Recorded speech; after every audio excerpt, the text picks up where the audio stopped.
Assalamualaikum warahmatullahi wabarakatuh. Alhamdulillahilladzi arsala rasulahu bil huda wa dinil haqq liyudhhirahu 'alad dini kullih wa kafa billahi shahida. Man yahdihillahu fala mudhillalah wa man yudlil fala hadiyalah. Ashhadu an la ilaha illallah wahdahu la syarika lah wa ashhadu anna Muhammadan abduhu wa rasuluh alladzi la nabiyya wa rasula ba'dah. Allahumma salli ala rasulillah Sayyidina Muhammad ibn Abdillah wa ala alihi wa sahbihi wa mawalah, amma ba'du.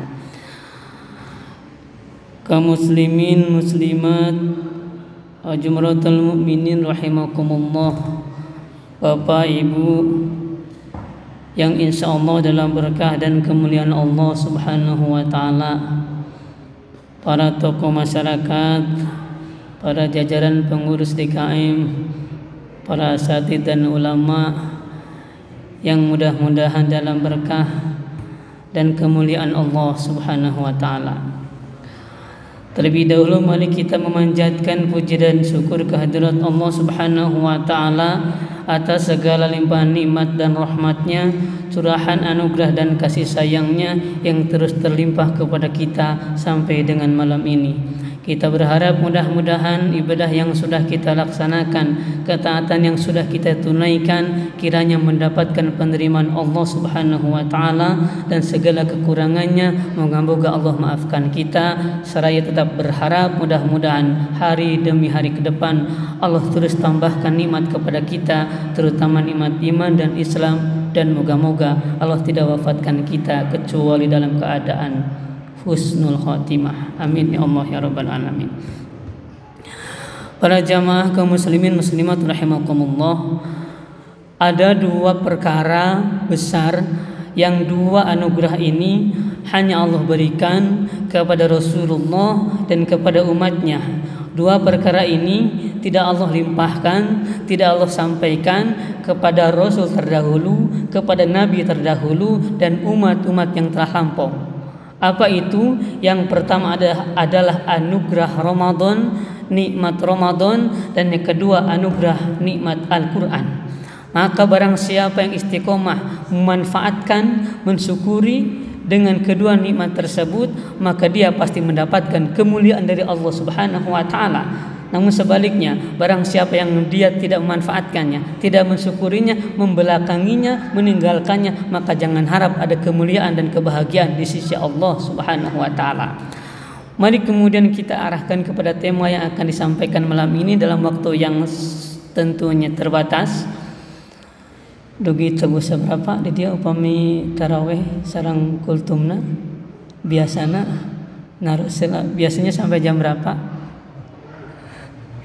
Bisi lami teuing kita ketempuhan ke lami teuing ke protes kan bahaya. Biasana upami di ditu mah di kampung saya nih makmum itu resepna anu tereh yang cepat nu gancang, dan bacanya biasanya pendek-pendek. Kalau di sini alhamdulillah pakai mushaf. Kalau di saya di Garut itu pendek-pendek Pak dan cepat. Kalau di sini bagaimana? Resep nu tereh anu lambat?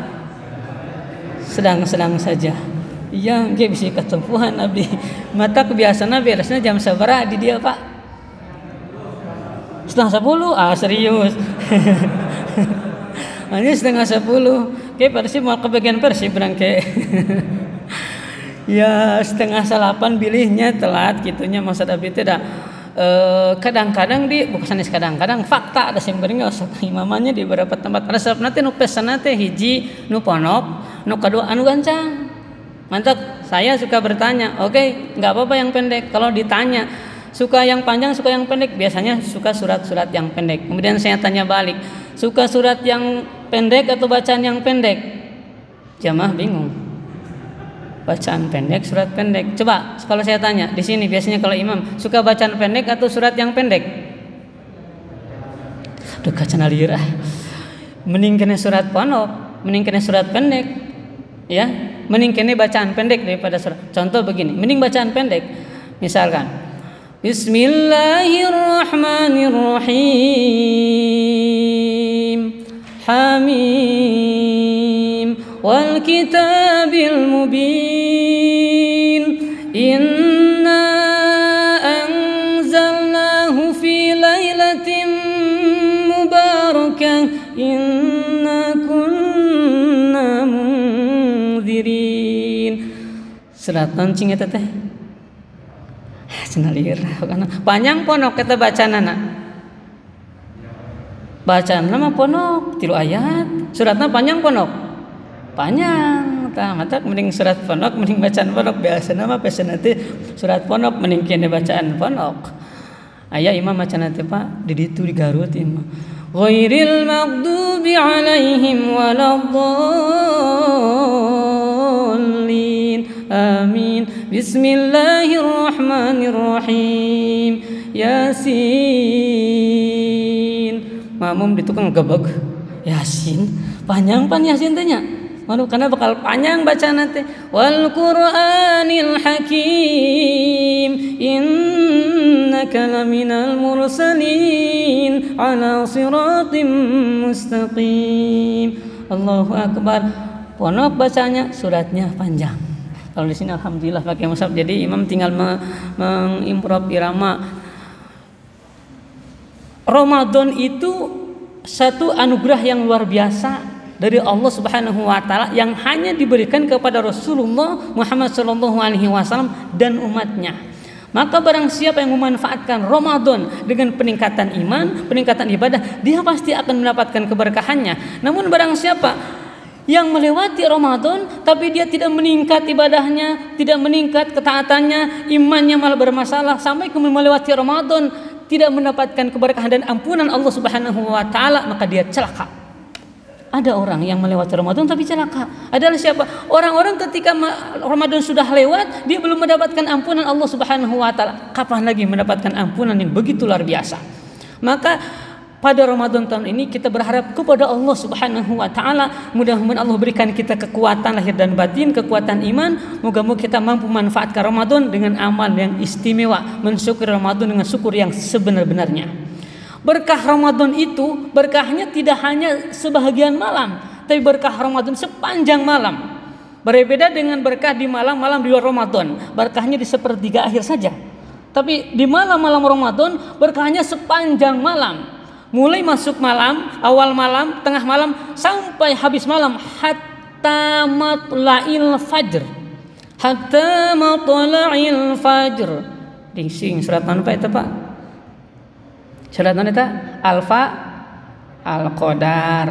Kan pada ujung-ujungnya Fajr, surat Al-Fajr bukan Al-Qadar.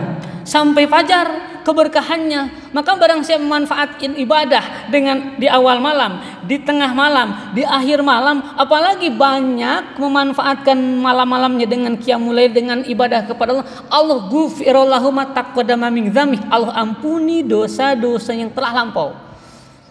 Mari kita lihat Rasul memanfaatkan mensyukuri datangnya Ramadan. Padahal Nabi begitu luar biasa. Nabi sudah dijamin surganya, dimaafkan dosa-dosanya, diampuni segala salahnya. Tapi mari kita lihat bagaimana beliau memanfaatkan Ramadan, mensyukuri Ramadan dengan ibadah yang luar biasa dahsyat. Dalam hadis riwayat Imam At-Tirmidzi, sumber sahabatnya Abu Dzar Al-Ghifari meriwayatkan, kata Abu Dzar, kami berpuasa tahun ini bersama Rasulullah Muhammad SAW sepanjang Ramadan, tapi aku tidak melihat beliau salat kecuali saat Ramadan tinggal 7 hari lagi. Berarti malam seberapa Bu? Malam seberapa? Malam 23. Pami Garut mah eta teh malam 23. Selikur, balikur, tilukur kan gitunya. Tah saat Ramadan tinggal 7 hari lagi, Rasul datang ke depan, salat diikuti oleh sahabat. Dan malam itu kata Abu Dzar Al-Ghifari, beliau salat dan kami mengikuti di belakangnya. Ila thalathil lail, sampai sepertiga malam.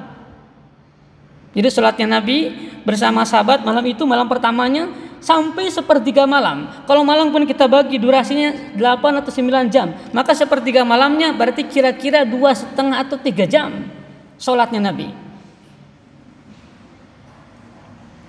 Berarti boleh jadi satu rakaatnya sholat malam Nabi, qiyamul Ramadan Nabi, satu rakaat yang menghabiskan waktu setengah jam. Jadi ngajantang napa berdirinya itu boleh jadi menghabiskan setengah jam. Urang mah di ditu setengah jam teh beres. Di dia gitu teh. Entahnya di dia insyaallah untuk di dia mahnya mata ke ulah protes sebenarnya panjang gitu. Ya. Berikutnya, kemudian saat Ramadan tinggal 6 hari lagi tidak datang lagi Nabi. Tetapi ketika Ramadan tinggal 5 hari lagi, Rasul datang lagi, sumping deui Nabi teh. Sumping deui cenah Nabi teh saat malam Ramadan tinggal 5 hari lagi, kemudian beliau ke depan dan sholat, kami pun di belakang mengikuti dan jamaah semakin banyak membludak berdesak-desakan. Dan malam itu kata Abu Dzar Al-Ghifari, Rasul kami sholat qiyamul Ramadan dhahaba syatrul laili sampai tengah malam. Sampai tengah malam. Jadi satu rakaatnya kalau tadi setengah jam kurang lebih, maka malam kedua ini boleh jadi 3/4 jam. Jadi makin kesini Rasul dengan para sahabat bukan makin berkurang, makin bertambah. Di sana makin kesini bukan makin bertambah, makin berkurang. Jadi paling dia majikan orang teken atas sunnah teh. Kamu pabaliut yang jumlah mah wah ribu wah. Rasul apa yang dilihat oleh durasi penjagaan malam dengan jumlah yang sama yang seperti itu, tapi durasi penjagaannya makin kesini makin panjang. Yang tadinya sepertiga, kemudian malam kedua dhahaba syatrul laili sampai tengah malam. Kemudian saat Ramadan tinggal 4 hari lagi tidak datang lagi Nabi. Tapi ketika Ramadan tinggal 3 hari lagi, Rasul datang lagi. Sombing deui Nabi teh. Dan malam itu tampilannya beda. Nabi ikat pinggangnya dikencangkan, kemudian sarungnya pun dikuatkan. Kemudian Rasul bangunkan cucu-cucunya, bangunkan putri-putrinya termasuk Siti Fatimah, mantunya juga Sayyidina Ali bin Abi Thalib karramallahu wajhah. Dan tidak lupa beliau membangunkan istri-istrinya. Sama kayak bapak dan ibu juga, bapak-bapaknya sama nanti saat itu membangunkan istrinya. Nabi ya istrinya. Dan malam itu kata Abu Dzar Al-Ghifari kami sholat sampai hampir habis waktu sahur Pak. Jadi makin kesini makin bertambah, bahkan sahur pun hampir habis masih sholat. Berarti mulai masuk malam sampai kemudian jam 3:30 atau jam 4 baru selesai. Beradek, beratnya berat itu orang kamu pandai tos buka anak tadi segala masuk, kolak masuk, bala-bala masuk, comro masuk, gorengan masuk, cendol masuk, Elizabeth masuk. Wah di pasien jam-jam gitu mah jika nama malah gedai capeknya katanya pasien hejuan mah kangkung tunuh we. Iya Rasul sampai ke mata dilihat oleh Siti Aisyah itu sholat Nabi karena sholatnya bengkak-bengkak kakinya sampai baruh Pak. Sampai nanti, kenapa bisa demikian? Wajar, kenapa wajar? Sholatnya demikian dahsyatnya, begitu kuatnya, sampai satu rakaatnya boleh jadi 1 jam berdirinya. Jadi kalau kemudian terlihat bengkak, ya wajar. Tapi kalau ada misalnya di Bandung, di mana tiba-tiba bengkak karena sholat, itu wajar. Kenapa gak wajar? Sholatnya juga paling banter juga 1 jam, kan begitu. Tapi mari kita lihat, masya Allah Nabi dijamin surganya. Bahkan kita muhtarul hadis, manusia pertama, orang pertama yang dijamin akan membuka pertama pintu surga adalah Rasul, adalah Nabi Muhammad SAW. Diampuni dosa yang telah lampau, dimaafkan segala kekeliruannya, dijamin surganya. Manusia pertama yang masuk ke surga adalah Rasulullah. Tapi begitu dahsyatnya Rasul melaksanakan ibadah terlebih Ramadan. Maka mari kita manfaatkan Ramadan ini yang barangkali tahun depan belum tentu hadir lagi Ramadan pada kehidupan kita. Maka mudah-mudahan Ramadan ini kita mendapatkan kekuatan berlebih dari Allah, baik fisik atau kemudian batin, sehingga memanfaatkan Ramadan malam-malamnya dengan durasi penjagaan yang banyak. Ya, jadi jumlahnya saya tidak mempersoalkan jumlah, yang terpenting semakin banyak malam dijaga, semakin berkah akan didapatkan oleh kita. Mari kita lihat hadisnya dalam hadis Bukhari Muslim. Rasulullah Muhammad SAW tegaskan, Man qoma ramadhana imanan wahtisaban ghufira lahu ma taqaddama min dzambi. Barang siapa yang menegakkan malam. Qoma itu tegak, berdiri, ngarona. Imanan wahtisaban, karena iman, karena mengharapkan ridha Allah, mengharapkan ampunan Allah, maka ghufira lahu ma taqaddama min dzambi. Allah ampuni dosa-dosa yang telah lampau. Karaduh dosa teu gaduh seueur sakedik seueur pisan leupuh pokona mah hayu atuh urang sami-sami kita manfaatkan ini Ramadan dengan lebih meningkatkan ibadah, siangnya dengan saum yang produktif. Tidak hanya kita menahan lapar dan haus juga, tapi meningkatkan ketaatan, baik tilawah, kemudian juga tadarus, kemudian tadabur, kemudian juga silaturahim, sedekah, jaga wudu, kemudian salat berjamaah. Kita tingkatkan, kita jaga itu. Malamnya kita lanjutkan dengan tegak melaksanakan ibadah Ramadan lebih daripada tahun yang lalu. Maka mudah-mudahan Ramadan tahun ini menjadi lebih istimewa ketimbang Ramadan yang telah kita lewati. Berharap kepada Allah, mudah-mudahan Allah berikan cahaya iman kepada kita, kekuatan taat kepadanya, dan paling utama mudah-mudahan Allah jadikan kewafatan kita membawa iman, membawa Islam. Wala tamutunna illa wa antum muslimun. Barakallahu li wa lakum. Assalamualaikum warahmatullahi wabarakatuh.